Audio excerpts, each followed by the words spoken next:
istedim, sen istedin. Yoksa ayrı verip sevinmedim. Şaştığım gelecekte, ömrüm ötecekte. Sezim babasından gerekledim.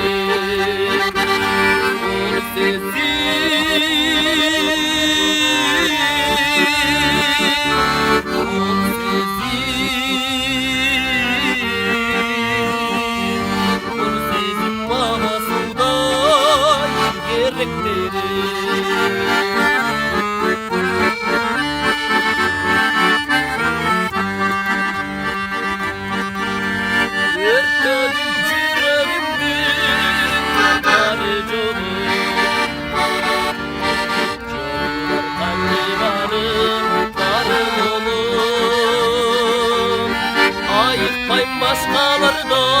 Başkalardan çok kaldı başkalardan.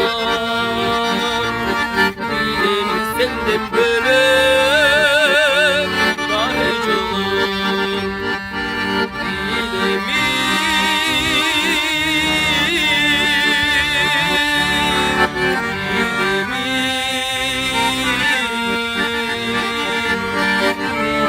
senden böyle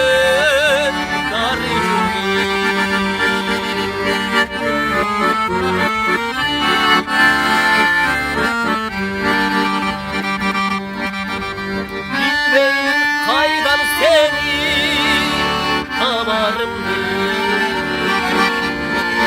Bilmeyip koysam bunu damarımdı. Öz dalvay kim desem de, ırcanıp bütmesem de,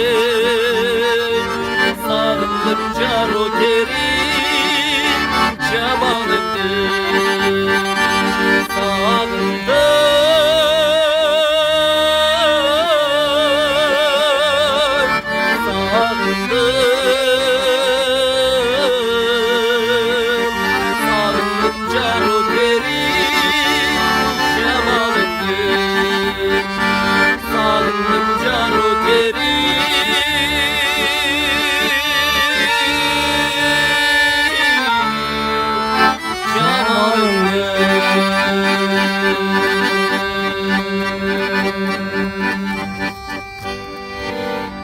Ой, молодцы.